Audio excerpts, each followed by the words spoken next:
The sound of Vivian's laughter cut through the mansion's silence like broken glass. I froze mid-rep on the bench press, sweat cooling on my forehead as her voice drifted down from the kitchen above. "He's so pathetic, Blake. You should see him trying to work Father's espresso machine. 20 years of marriage and he still can't figure out the difference between a cappuccino and a latte." My grip tightened on the barbell. Through the home gym's ceiling, I could hear her pacing in those ridiculous heels she wore even at home, part of the Vivian Parish performance that never ended. "No, darling, he has no idea about the will. Graham made sure of that. Elliot thinks he's getting half of everything when really—" Another laugh, this one sharper. "Well, let's just say his construction company salary won't cover the mortgage on this place." I set the weight down carefully, my hands surprisingly steady. 23 years I'd known Vivian Caldwell, 20 of them married, 20 years of her friends calling me the help behind my back, 20 years of being introduced as Vivian's husband instead of Elliot Parrish, the guy who built half the developments in this town. "Oh, you're terrible," she was saying now, her voice dropping to that breathy whisper she used to use with me. "I can't wait to see his face when he finds out. Maybe we can be there when they serve the papers." I climbed the stairs from the basement, each step deliberate. The kitchen was empty, but Vivian's phone lay on the marble counter, still warm. The call had ended, but her laptop was open beside it. Gmail still logged in. My finger hovered over the trackpad. In 20 years of marriage, I'd never snooped, never felt the need to. Maybe that made me the fool she thought I was. The email thread with Blake Summers stretched back months. The subject line read, "Our future." My stomach turned as I scrolled through message after message. Photos, plans, intimate details I didn't want to know. And then, buried in a folder marked legal, I found it. The real will. Her father's actual last wishes. Not the sanitized version Graham had shown me. Harold Caldwell had left everything to Vivian, true enough. But there was a clause, a big one. If Vivian was found to have committed adultery during the marriage, everything reverted to a trust that, according to the documents, named me as the primary beneficiary. Find something interesting? I spun around. Vivian stood in the doorway, still in that black dress she'd worn to lunch with the girls. Her auburn hair was perfectly styled, her makeup flawless. She looked like the society princess she'd always been, and I looked like exactly what I was, a guy who'd spent the day in work boots and safety gear. "Just checking the weather," I said, closing the laptop. "On my personal computer?" She moved closer, her green eyes narrowing. "That's not like you, Elliot. You're usually so respectful of boundaries." The word dripped with contempt. 20 years, and she'd never forgiven me for being born in the wrong part of town. "Maybe I should have crossed a few more boundaries over the years." She laughed, the same sound I'd heard from downstairs. "Oh, please, don't tell me you're going to throw some blue-collar tantrum now. It's so beneath you." "Is Blake?" The question hung between us.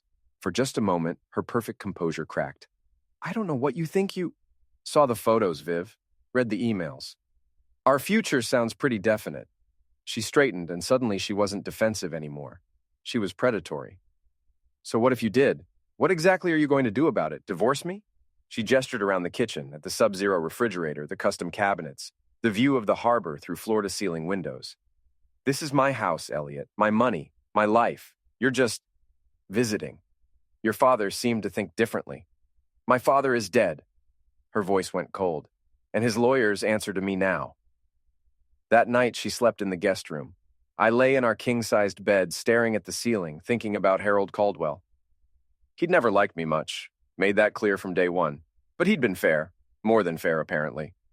The next morning, I drove to Graham's law office downtown. Graham Hutchins had been the Caldwell family attorney for 30 years, a thin man with wire-rimmed glasses who always looked like he'd rather be anywhere else. "Elliot," he said, standing behind his mahogany desk, "I wasn't expecting you. I need to see Harold's will, the real one." Something flickered in his eyes. "I'm not sure what you mean. We went through everything after the funeral." "The adultery clause, Graham. The one you forgot to mention." He sat down heavily. For a long moment, he just stared at his hands. "She's my client, Elliot. Has been since Harold died." "And Harold? Was he your client when he wrote that clause?" Graham opened his desk drawer and pulled out a manila envelope, yellowed with age. "Harold gave me this 6 months before he died. Said I should give it to you if certain circumstances arose." Inside was a bank statement, an account I'd never seen before, in my name, with a balance that made my hands shake. $5 million. At the bottom of the statement, in Harold's careful handwriting, "For the man who loved my daughter better than she deserved. Use it wisely." I looked up at Graham. "How long have you known about Blake?" "Longer than I should have," he admitted. "Harold hired a private investigator 2 years ago.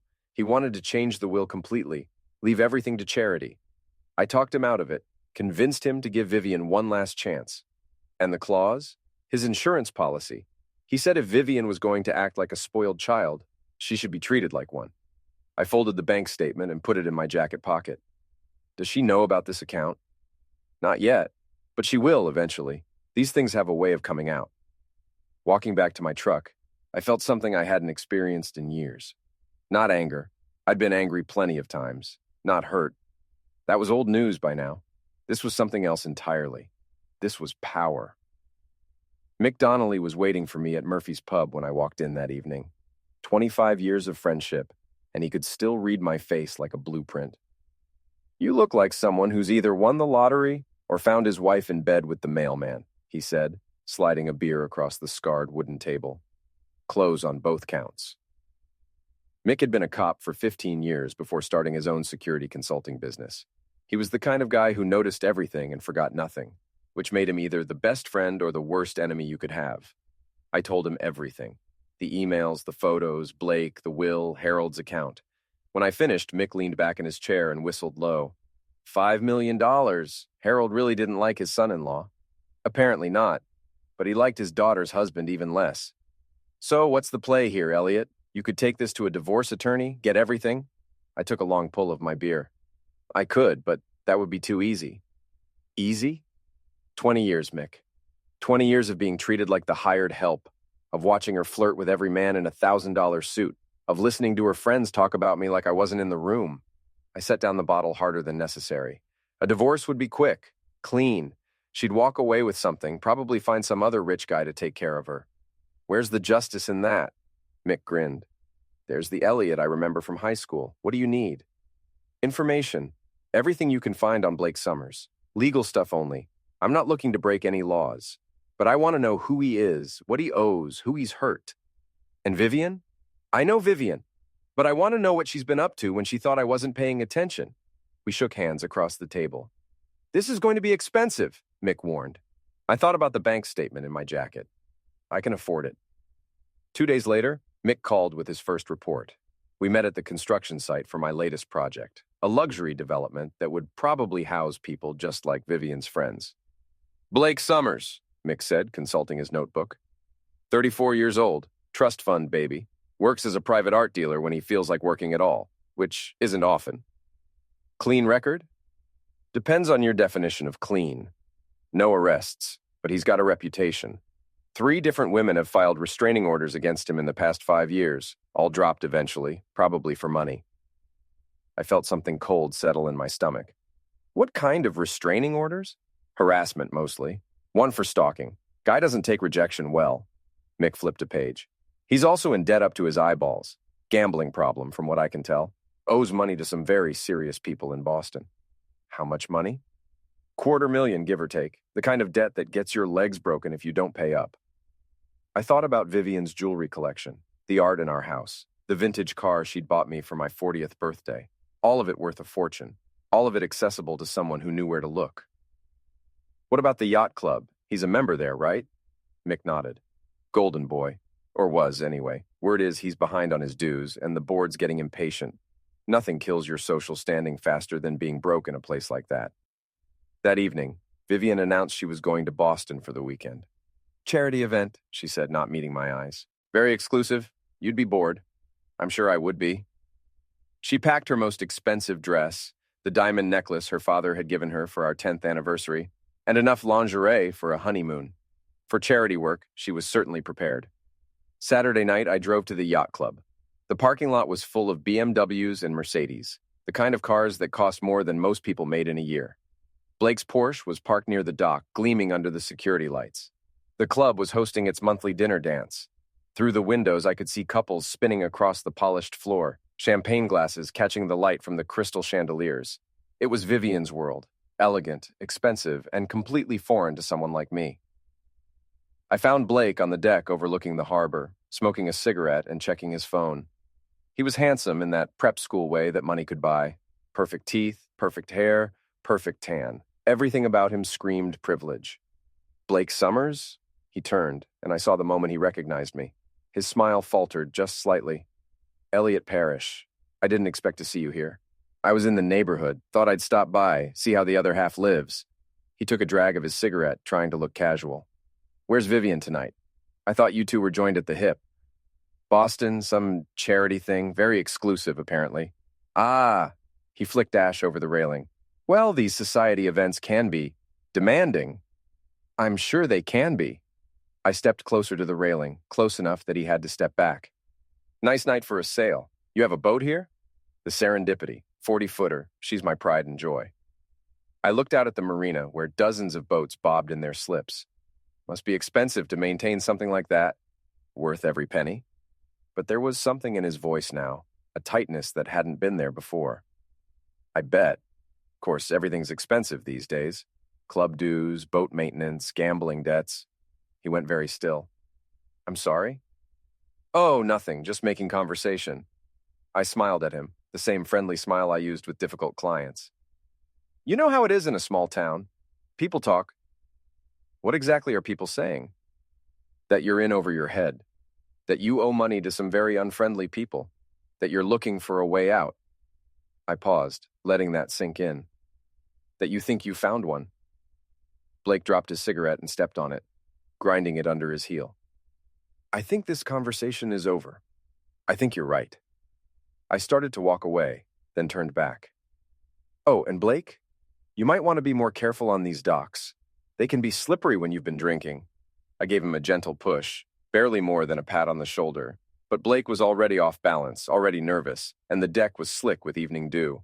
He stumbled backward, his arms windmilling, and went over the railing with a splash that echoed across the harbor. By the time he surfaced, sputtering and cursing, a crowd had gathered. I was already walking back to my truck, but I could hear the laughter from the deck, the jokes about too much champagne and not enough sea legs. His $1,000 suit was ruined. His perfect hair was plastered to his skull, and his pride, well, that was probably the most damaged of all. Careful out there, I called over my shoulder. Those docks can be treacherous. Monday morning brought a call from my bank.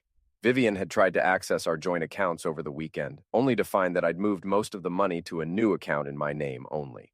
Perfectly legal. I'd earned every penny of it. Her reaction was swift and predictable. By Tuesday, I had papers from her attorney demanding I restore her access and threatening legal action if I didn't comply.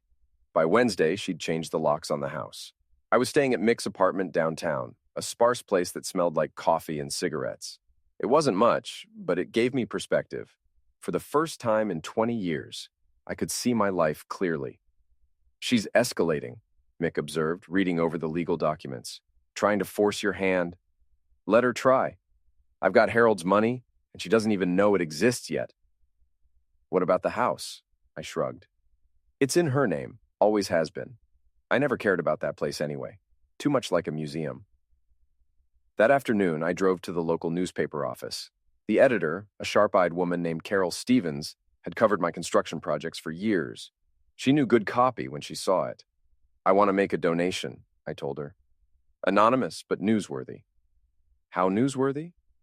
$50,000 to the Children's Hospital, another $50,000 to the food bank. Her eyebrows went up. That's very generous, Mr. Parrish. Any particular reason? Just want to give back to the community that's been good to me. The story ran on Thursday's front page. Local businessman makes major charitable donations. My name was prominently featured, along with quotes from the hospital director and food bank coordinator about my unexpected generosity and commitment to helping those in need. Vivian's friends would see it. The yacht club crowd would talk about it. And everyone would wonder where a simple construction company owner had gotten that kind of money. Friday evening, I got the call I'd been expecting. You son of a bitch! Vivian's voice was ice-cold fury. What are you trying to prove? I don't know what you mean. The donations, the newspaper story. You're trying to make me look bad. I'm trying to do some good in the world. If that makes you look bad, maybe you should examine your own priorities. There was a long pause. I know what you're doing, Elliot. You think you can embarrass me, Force me to come crawling back. But you're wrong. I don't need you anymore. No, I agreed. You need Blake. How's that working out for you? The line went dead. Saturday was the monthly art auction at Pemberton House, the kind of high society event Vivian never missed. I'd never attended one before. Art wasn't exactly my area of expertise, but I'd learned a lot about Blake's business in the past week. The auction house was packed with the usual crowd of collectors and social climbers. I spotted Vivian immediately, stunning in a red dress that probably cost more than most people's cars. Blake was beside her, looking nervous despite his confident smile. I took a seat in the back, catalog in hand. The auctioneer, a thin man with a theatrical voice, was working his way through lesser pieces, landscapes and portraits that sold for thousands of dollars with casual bids and polite applause. Then they brought out lot 47, a small Monet sketch, estimated value between $80,000 and $100,000. Blake sat up straighter in his seat. This was what he'd come for. Opening bid is $60,000, the auctioneer announced. Blake's paddle went up immediately. $60,000. $70,000, called a woman in the front row. $80,000. Blake again, more confident now. I waited until the bidding slowed, until Blake thought he had it won at $95,000. Then I raised my paddle. $100,000. Every head in the room turned. Blake's face went pale. $105,000, he countered, but his voice cracked slightly. $120,000. The room was dead silent now. Vivian was staring at me with undisguised shock. Blake looked like he might be sick. $125,000, Blake said desperately. $150,000. The auctioneer looked between us, clearly enjoying the drama. Do I hear 160? Blake's paddle stayed down. He was sweating now, his perfect composure completely shattered. Sold to the gentleman in the back for $150,000. The applause was polite but enthusiastic. I stood up, nodded to the auctioneer, and walked toward the exit. As I passed Blake's row, I stopped. Nice try, I said quietly. But you're going to need a lot more than Vivian's jewelry money to cover your debts. Blake lunged for me, but Vivian grabbed his arm. Not here, she hissed. Not in front of everyone. I kept walking, but I could feel their eyes on my back. Let them wonder where the money came from. Let them worry about what I might do next. In the parking lot, Vivian caught up with me. Where did you get that kind of money? She demanded. Does it matter? Of course it matters. You're a construction worker, Elliot. You don't have $150,000 to throw around on art. Construction company owner, I corrected. And apparently I do. She grabbed my arm, her fingernails digging in. This isn't over. No, I agreed, gently removing her hand. It's not. That night, Mick called with more information. Your boy Blake is in real trouble, he reported. Word is his Boston creditors are getting impatient. He's got maybe 2 weeks before they start breaking things that don't heal. And Vivian? She's been liquidating assets, jewelry, art, even some of the furniture from the house, trying to raise cash fast. I thought about the Monet sketch, now sitting in my truck. How much does she need? $250,000 minimum, maybe more. She doesn't have it. No, but she thinks she knows where to get it. I knew what he meant. The house, the cars, the investment accounts, everything Vivian thought was hers by right. Everything she'd planned to take in the divorce. There's something else, Mick continued. I've been watching Blake's place. He had visitors yesterday. 2 guys from Boston, expensive suits, unfriendly attitudes. They didn't stay long, but they made their point. How long do you think he has? Days, maybe. He's desperate, Elliot. Desperate men do stupid things. I hung up and sat in the darkness of Mick's apartment thinking. Blake was cornered, Vivian was running out of options, and I held all the cards. But the game wasn't over yet. The real fun was just beginning. The call came at 2 a.m. Blake's voice was slurred with alcohol and desperation. We need to talk. It's 2 a.m., Blake. I don't care what time it is. Meet me at the house, your house, Vivian's house, whatever. We need to settle this. I could hear Vivian in the background, her voice sharp with panic. Tell him about the money. Tell him we know about Harold's account. So they'd figured it out. Faster than I'd expected, but not fast enough to matter. 1 hour, Blake said. Come alone, and we can work something out. Don't come, and I start making phone calls to people who might be very interested in your sudden wealth. The line went dead. I sat on the edge of Mick's couch, weighing my options. I could ignore the threat, let them make their calls, but that would drag things out, involve lawyers and investigators and all the messy complications I wanted to avoid. Or I could end this tonight. I drove to the house, Vivian's house, as she'd made clear, and parked in the circular driveway. Every light was on, making the place look like a stage set. Through the windows, I could see Blake pacing in the living room, gesturing wildly.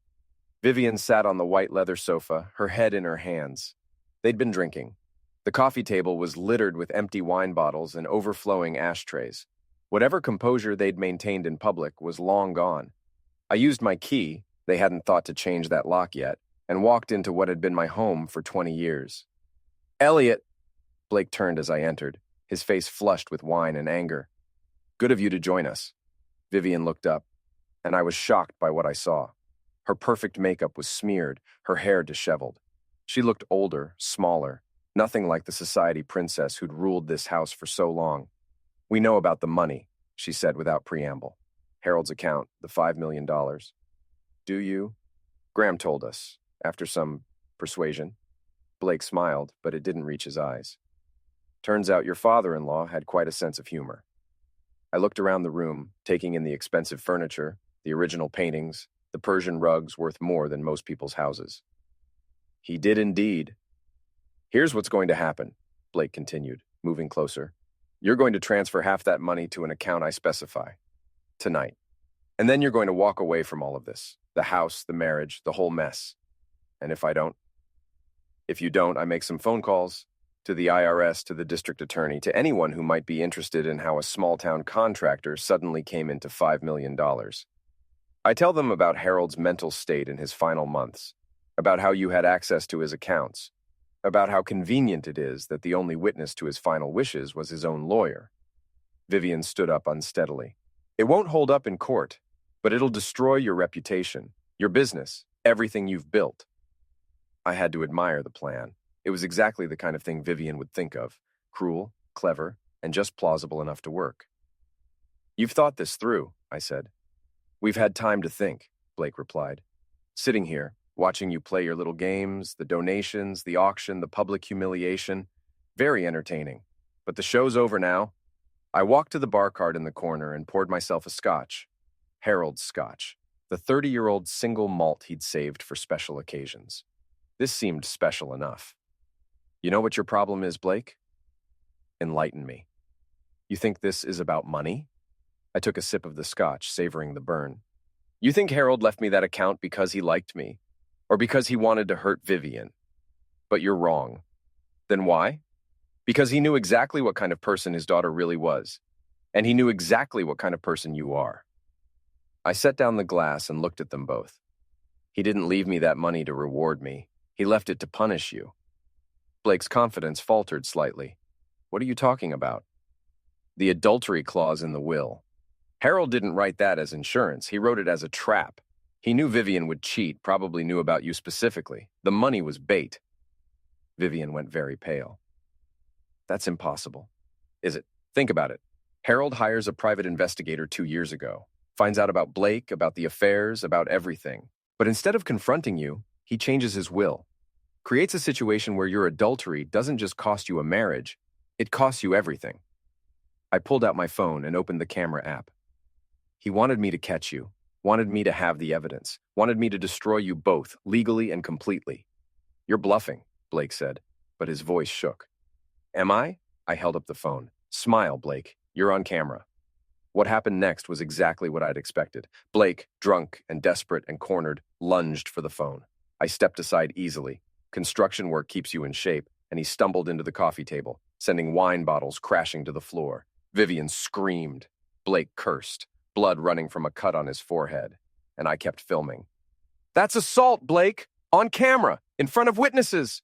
I panned the camera to take in the destroyed coffee table, the wine stains on the white carpet, Vivian cowering on the sofa.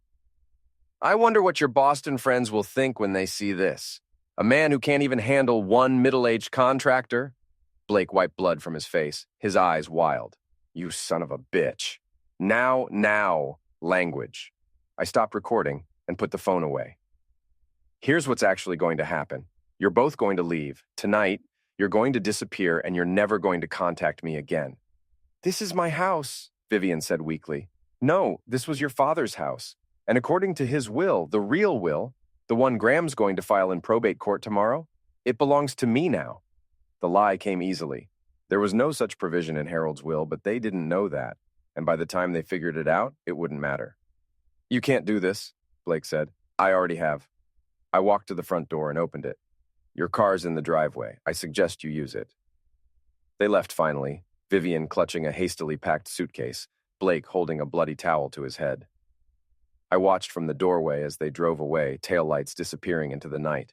Then I walked back inside, poured another scotch, and called Mick. It's done, I said when he answered. Both of them? Both of them. They'll be back, of course.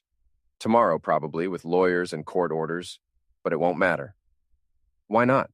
I looked around the living room, at the broken glass and wine stains, at the evidence of Blake's desperation and Vivian's fall from grace. Because I'm not done with them yet. The next morning brought exactly what I'd expected. Lawyers, court orders, and a very angry Vivian demanding entry to her house. I let them in, of course. I wasn't actually trying to steal the place, but not before making sure they saw the damage from the night before. My client has every right to be here, Vivian's attorney, a sharp-faced woman named Patricia Wells, announced as they surveyed the destroyed living room. Of course she does, I agreed, though she might want to talk to her boyfriend about his temper. Blake, sporting a bandage on his forehead and a spectacular black eye, glared at me from across the room. You're going to pay for this? For what? Defending myself in my own home? This isn't your home, Vivian snapped, but there was less conviction in her voice than before. Patricia Wells was studying the room with a lawyer's eye, taking in the broken furniture, the bloodstains on the carpet, the general air of destruction. What exactly happened here last night? Blake got drunk and violent, I said simply. I have it on video if you'd like to see. The lawyer looked at Blake, who was suddenly very interested in his shoes. Perhaps we should discuss this privately. While they huddled in the kitchen, I walked out to the deck overlooking the harbor. It was a beautiful morning, crisp and clear, the kind of day that made you glad to be alive. In the distance, I could see the yacht club, its white buildings gleaming in the morning sun. Mick joined me a few minutes later, carrying 2 cups of coffee and wearing the satisfied expression of a man who'd had a productive morning. How'd it go? I asked. Better than expected. Blake's Boston friends are very unhappy with him. Seems they heard about his little performance at the auction house, and they're not impressed with his ability to raise funds. How unhappy? Unhappy enough to call in the debt. Full amount due by end of business today, or they start collecting in other ways. I sipped my coffee, thinking. He doesn't have it. Not even close. Vivian's been liquidating everything she can, but it's not enough. There may be 100,000 short, and that's if they sell everything. Jewelry, cars, art, the works. And if they can't pay? Mick's smile was grim. Let's just say Blake's going to need more than a bandage on his forehead. The lawyers finished their huddle and returned to the deck. Patricia Wells looked like she'd aged 5 years in 10 minutes. Mr. Parrish, my client is prepared to discuss a settlement. I'm listening. Mrs. Parrish is willing to grant you a generous divorce settlement in exchange for your cooperation in certain financial matters. I almost laughed. Even now, even cornered and desperate, Vivian was trying to negotiate from a position of strength. What kind of cooperation? Blake stepped forward, his desperation barely contained. The account, Harold's account. We need access to it. For what? That's not your concern, Patricia Wells said quickly. Actually, it is. Harold left that money to me specifically. If you want me to give it up, I need to know why. The silence stretched out. Finally, Blake broke. I owe money. Serious money to serious people. If I don't pay by tonight, they're going to kill me. Blake, Vivian hissed. Shut up. No, I won't shut up. This is my life we're talking about. He turned back to me, his face desperate. Look, I know you hate me. I know you want to see me suffer, but if you don't help me, I'm dead. Literally dead. I studied his face, looking for signs of deception. But this was real terror, the kind you can't fake. How much do you need? 200,000. I can raise the rest. And in exchange? Vivian gives you the divorce. Clean, simple, no contest. You keep the house, the business, everything. I looked at Vivian, who was staring at the harbor with tears in her eyes. 20 years of marriage, and it had come to this, bargaining with her husband to save her lover's life. Deal, I said. The relief on Blake's face was almost comical. Thank you. Jesus, thank you. On one condition. His face fell. What condition? You both leave town, tonight, and you never come back. We can't just... Yes, you can. And you will. Because if I ever see either of you again, I'll make sure Blake's friends in Boston know exactly where to find him. Patricia Wells started to object, but Vivian cut her off. Fine, we agree. Vivian, we agree, she repeated, her voice dead. Draw up the papers. It took the rest of the day to make the arrangements. Bank transfers, legal documents, a dozen phone calls to make it all official. By evening, Blake's debts were paid, the divorce papers were signed, and I was officially a free man. I watched from the deck as they loaded their car, everything they owned reduced to a few suitcases and boxes. Blake looked like a man who'd been given a reprieve from the electric chair, grateful, but shaken. Vivian just looked broken. She stopped at the door, her hand on the frame. I loved you once, she said quietly. In the beginning, before everything got so complicated. I know. Did you ever love me? I thought about it, really thought about it. I loved who I thought you were. She nodded, as if she'd expected that answer. For what it's worth, I'm sorry. About Blake, about the money, about all of it. No, you're not. You're sorry you got caught. She flinched as if I'd slapped her. Maybe you're right. They drove away as the sun set over the harbor, leaving me alone in the house that was finally, truly mine. I poured myself a scotch, Harold's scotch, and sat on the deck watching the lights come on across the water. My phone buzzed, a text from Mick. It's over? I typed back, not yet, because it wasn't over. Not really. I'd won the battle, but the war was still being fought. Vivian and Blake were gone, but they weren't defeated. They were just relocated, and I had plans for them yet. 3 months later, I was having breakfast on the deck when Mick called with news. Your friends have surfaced, he said without preamble. Where? Florida, Miami specifically. Blake's trying to restart his art dealing business, and Vivian's working as an event coordinator for some high-end hotel. I sipped my coffee, watching a fishing boat make its way across the harbor. How are they doing? Not well. Blake's reputation followed him south. Nobody in the art world trusts him anymore. And Vivian, well, let's just say event coordination doesn't pay what she's used to earning. They staying together? For now, but there's trouble in paradise. My contact down there says they fight constantly. Money problems, mostly. I wasn't surprised. Take away the wealth and status that had brought them together, and what was left? Two selfish people with nothing in common, but their contempt for me. There's something else, Mick continued. Blake's been making calls to people up here, trying to drum up some kind of revenge scheme. What kind of scheme? Nothing concrete yet, but he's been asking questions about your business, your finances, your daily routine. He's planning something. I set down my coffee cup, feeling the familiar cold anger settle in my chest. I see. You want me to handle it? No, this is personal. That afternoon, I flew to Miami. It was easy enough to find them. They were living in a modest apartment in South Beach, a far cry from the waterfront mansion they'd shared in my former life. I rented a car and spent the day watching, learning their routines. Blake left every morning at 9, dressed in increasingly shabby suits, carrying a briefcase full of dreams and desperation. He'd spend the day making cold calls and attending meetings that never led anywhere, then return home by 6, defeated and drunk. Vivian left for work at the hotel around noon, impeccably dressed but walking instead of driving. They'd sold the Porsche months ago. She'd return late, exhausted and angry, ready to take out her frustrations on the nearest target, which was usually Blake. I could hear them fighting through the thin walls of their apartment building. The same arguments, night after night. Money, blame, regret, and rage. It was almost sad, almost. On the third day, I made my move. Blake was at a gallery opening in Wynwood trying to network his way back into relevance. Vivian was working late at the hotel. I let myself into their apartment. The locks were cheap, and I'd learned a few things from Mick over the years. The place was a dump. Peeling paint, secondhand furniture, the smell of mold and failure hanging in the air like a fog. This was what their great love affair had bought them. I didn't take anything, didn't plant anything. I just left a single photograph on their kitchen table. The two of them at the yacht club, taken on one of their secret dates. When they thought they were so clever and I was so blind, on the back I wrote, "Having fun yet?" Then I flew home and waited. The call came 2 days later. Blake, his voice shaking with rage and fear. "You son of a bitch. You were here." Was I? "Don't play games with me. I know it was you." "Prove it." There was a long silence. "What do you want?" "Want? I don't want anything, Blake. I already have everything I need." "Then why?"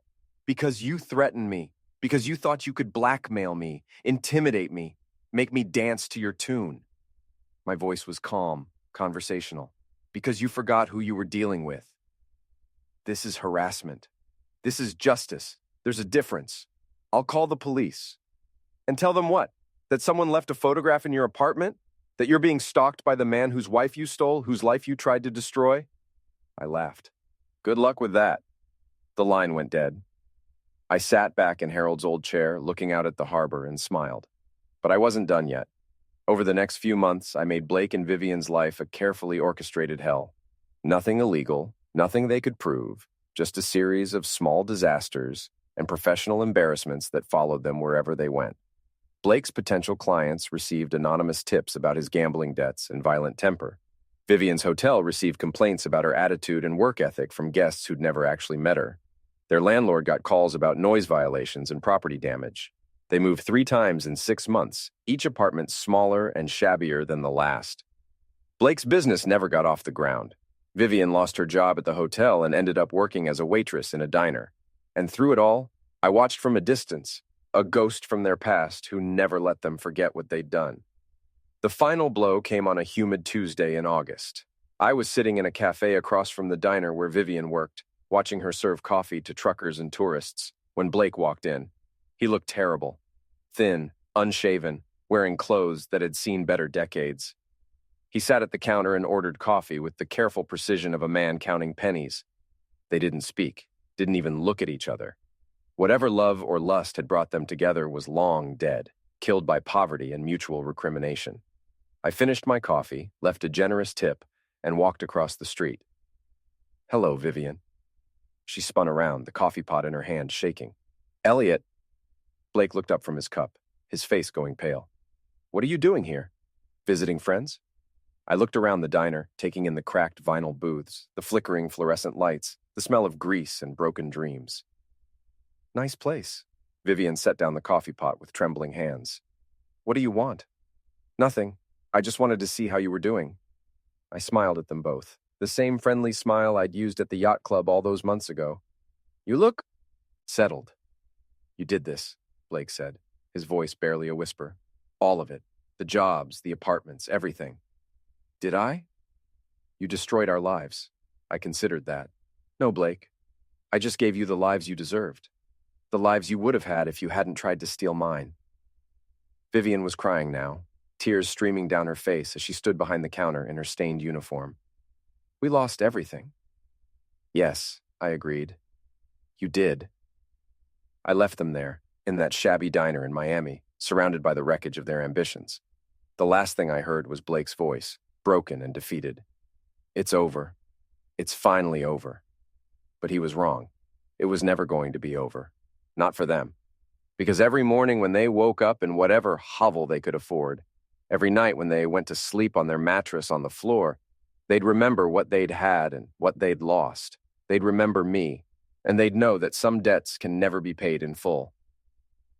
I flew home that evening, back to my house on the harbor, back to my successful business and my comfortable life.